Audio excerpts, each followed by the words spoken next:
This is Perspectives, a bi-weekly investment podcast brought to you by Escala Partners. In a world cluttered with information, Perspectives cuts through the noise to bring you insights and commentary on global financial markets, economics, and geopolitical news and events.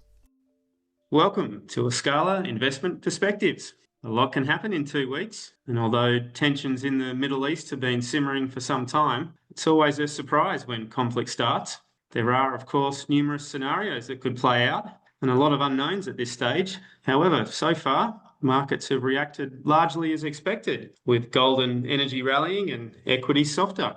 So, to discuss these latest events and more is our CIO, Tracey McNaughton. Welcome, Tracey. Hi, Ed. Tracey, let's start with the geopolitical shock. The United States and Israel have launched coordinated strikes on Iran, escalating tensions in a way we haven't seen for years. Well, yes, and I think the markets, they're taking this seriously. This isn't just regional noise. Iran sits at the center of global energy infrastructure. It's not only about the oil that Iran produces, it's about three and a bit million barrels of oil a day, but it's about the Strait of Hormuz, where roughly a fifth of the world's oil flows through that very narrow shipping channel. If that route is disrupted, even temporarily, we're talking about a genuine global supply shock there. And Tracey, we saw something similar in February 2022 when Russia invaded Ukraine. Oil spiked to about $120 a barrel, but within 6 months it was back under $80 a barrel. Markets adjusted. Well, yes, but there is a difference this time. Always worried when we say that, but the Russia shock was about sanctioned supply. This one is about the shipping routes. And as I said, if Hormuz is compromised, the physical movement of energy is affected. I was talking to my sister last night, Ed. We were talking about the oil crisis in the late 70s. This was in 1979. I was 7 then. And I remember that we couldn't fill up the family car at the Bowser unless it was our turn. So I grew up in the Hunter Valley, and the petrol stations there at the time implemented an odds and evens number plate system. Interestingly enough, that oil crisis also had Iran at the epicenter, actually. It was driven by the Iranian Revolution, and that was when the now deceased Ayatollah, as of a few days ago, returned to Iran and established the Islamic Republic. So I'm not suggesting that oil supplies are going to get that tight again and that we're going to, have to queue up at the Bowser. A lot has changed since then. For one thing, we are less reliant on oil today than we were then, and there is more spare capacity in the system today. But it does demonstrate just how important Iran and the Strait of Hormuz is to the oil infrastructure. Of course, Tracey, it did create inflation back then in the order of 9 to 10%. Markets don't like supply-side shocks because they tend to be inflationary. Yeah, exactly right. Back in February 2022, this was the Russia-Ukraine invasion, equities and bonds both sold off. European equities sold off more than the US. Energy stocks rose. Technology stocks were hit hardest because higher oil implied higher inflation, which meant higher interest rates, and tech stocks do not like higher interest rates. And emerging markets also underperformed because most emerging market countries are energy importers. Small caps, the smaller companies that are listed, they held up relatively better because they were seen as more insulated. The key to all of this, though, is the duration and the scope. The longer and broader the conflict becomes, the more amplified the economic effects. A lot of analysts suggest, and we don't know, but they're suggesting this may not evolve into a prolonged war. One reason is US domestic politics. Trump doesn't want inflation, particularly in an election year. Tracey, how does this align with Trump's negotiating style? I mean, historically, Trump's approach has been to escalate early and aggressively, create leverage and create uncertainty and reset the negotiating dynamic. And then, of course, reposition any de-escalation as a deal. Yeah, that's an important point, Ed. And going in hard and then pulling back has been his MO up until now. If that pattern holds here, we could see this sharp initial escalation be followed by diplomatic positioning, potentially tied to broader discussions, including energy stability and regional security guarantees. Which brings us to China. And Trump is due to visit China soon. And China is the world's largest oil importer. So, how does this conflict interact with US-China relations? Yeah, it adds another layer, doesn't it? China, as you say, imports the majority of its oil, and a significant share flows through the Middle East and the Strait of Hormuz.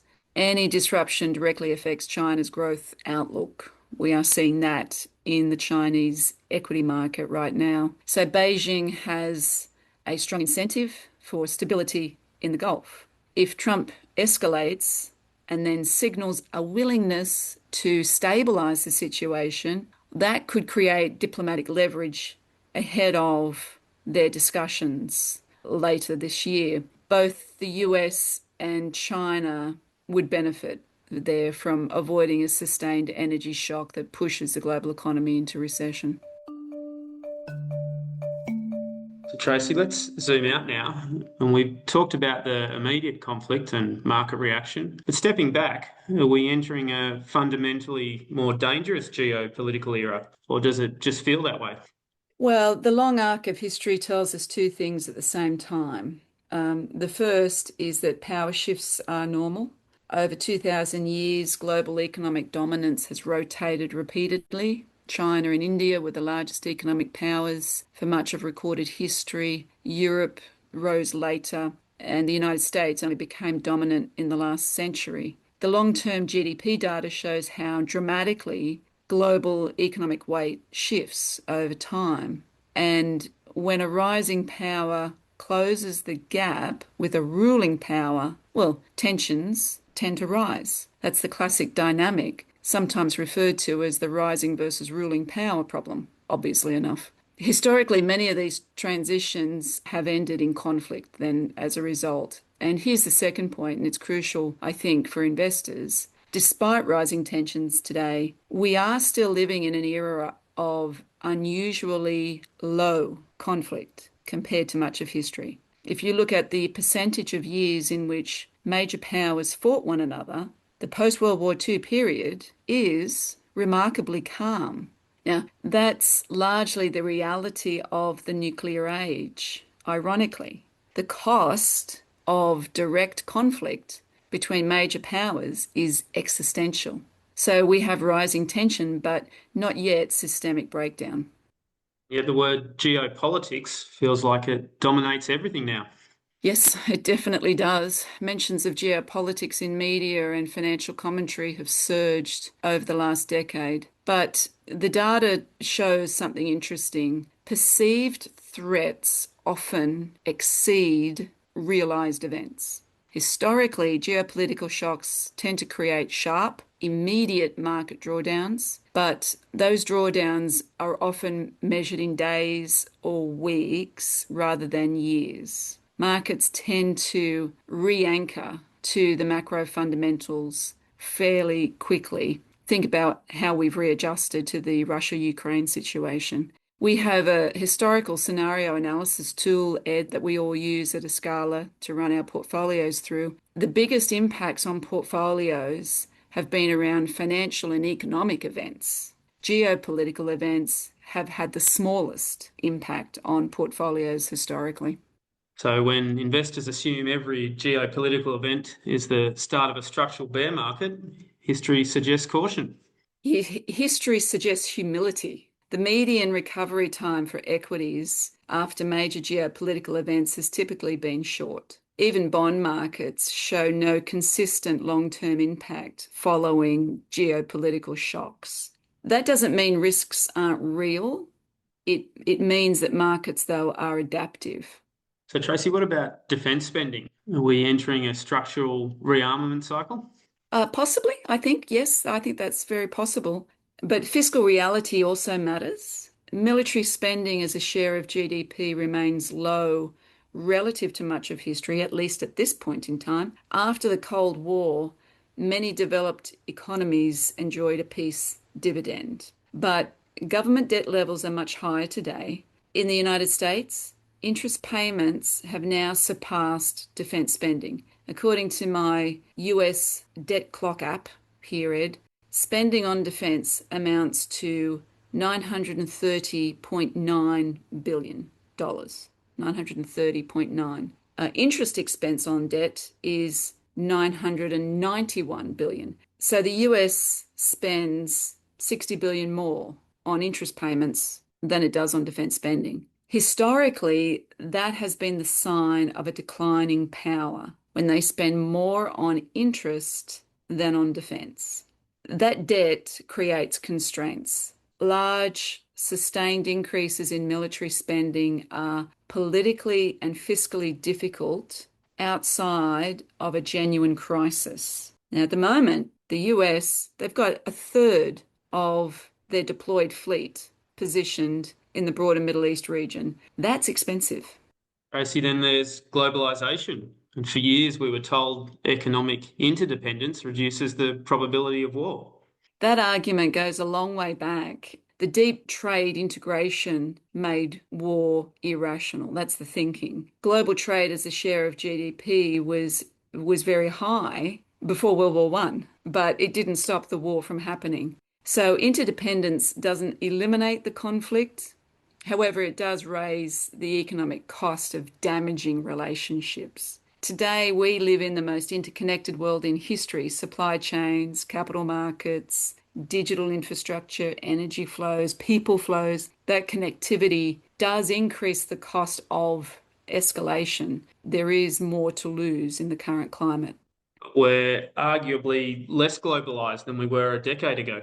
That's right. And that's the key difference now with globalisation peaking and even declining a little bit through trade barriers, industrial policy, friendshoring, regional blocs. The economic cost of severing relationships is gradually falling. If supply chains are already being diversified away from a rival, if trade exposure shrinks, if financial linkages are reduced, then the marginal cost of escalation declines.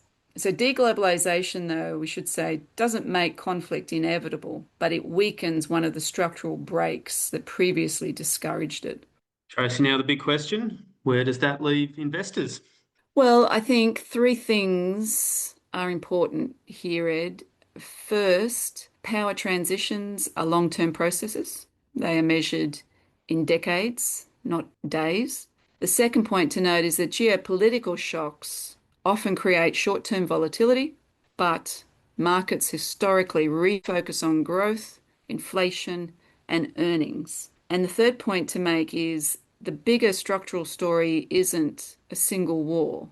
It's the relative economic trajectory of the major powers. China's rapid post-GFC convergence towards US GDP levels intensified strategic tensions. That dynamic, not one specific conflict like we're in now, is going to be what shapes the next decade. We're not in a uniquely catastrophic era compared to the last 500 years, but we are in a period where tension is rising after decades of relative calm.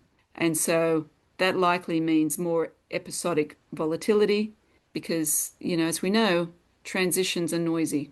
So respect geopolitics, but don't let it dominate the entire investment framework. Exactly. History shows markets absorb shocks faster than headlines suggest.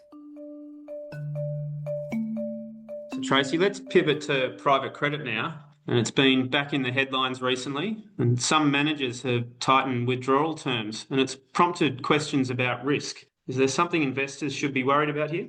I wouldn't frame it as something to be worried about. I'd frame it as something to be realistic about.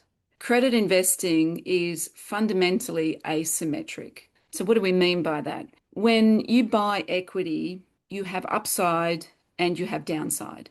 So Apple shares, for example, they listed on the US exchange at $22 each. Those same shares today are now worth $260 each. They could equally, down the track, be worth significantly less. But when you buy a bond, you are lending money. The bond or loan is issued at par, and that is what you get back at maturity, plus coupon interest. Nothing more. There is no scenario where a loan suddenly doubles in value because the company is doing well. Your return is capped from day one. That's it. There is no upside in bonds. That's why most bond traders, Ed, and investors are a pessimistic lot, present company excluded, Ed. But that is the reality of the asset class. Yeah, I hear you, Tracey. And the only surprise in credit is on the downside, when you don't get paid back in full. Yeah, exactly. In credit, surprises are almost always negative. They can be economic, so recession, margin compression, refinancing risk. This is when defaults can cluster in an industry. We've seen this happen before. We've seen it in airlines and pharmaceuticals, and of course we saw it in financials in 2008. They can also be operational. So there can be misreporting, there can be governance failures, or in extreme cases, fraud. This tends to be more idiosyncratic. This is an idiosyncratic default. It's a default specific to a particular borrower. These types of events are by definition very difficult to forecast. Tracey, the best way to manage that kind of risk is through diversification. I would say ruthless diversification, Ed, because no matter how strong the underwriting process is, no matter how experienced the manager is, how big their team is, there will always be idiosyncratic risk that just cannot be predicted in advance. It's just the reality. You can't forecast fraud. You can't forecast every governance failure. You cannot forecast that the chairman of a company that you've lent money to has skipped off to Brazil and taken all of the underlying collateral with him. You just can't forecast that. What you can control is position sizing and concentration. So this isn't about whether private credit is good or bad. It's about construction. Absolutely. Private credit can and absolutely does play an important role in portfolios, particularly as an income-generating asset. But it only works as intended if it is diversified across borrowers, sectors, industries, geographies, managers, and vintage years. If a portfolio is overly concentrated in one manager or one sector or one borrower cohort, then a single adverse event can meaningfully impair returns. One default in a portfolio of 30 can be very painful. One default in a portfolio of 300, significantly less so. And here's the thing, it doesn't cost you to be diversified. So why wouldn't you be as diversified as you possibly can? It doesn't cost you anything. Credit is about compounding steady returns and avoiding large losses. That's why diversification isn't optional in credit, it's structural. So when people see headlines about stress in a particular credit vehicle, what should they focus on? Well, they should ask, how diversified is the underlying loan book? How concentrated is my exposure to this manager? How large is private credit relative to the total portfolio that I have? And does the liquidity profile match my time horizon? If those pieces are in place, idiosyncratic events become manageable. Not completely avoidable, mind you. You are taking risk when you invest. But when events do occur, the downside is cushioned through position sizing. Credit is not about chasing incremental yield. It's about protecting principal and generating steady income because there is no upside. There is only repayment or something less than. That's why diversification in credit matters more than almost anywhere else in the portfolio. So the message is disciplined risk management, not reaction. It's a good message to leave on for everyone, for everything we've discussed today. Thanks, Tracey. That's all we have time for today. Hope everyone enjoyed the update. Of course, we look forward to you joining us for our next podcast. In the meantime, please take care and stay safe. Thank you. Thank you for listening to Escala Perspectives podcast. Be sure to subscribe to this podcast on iTunes.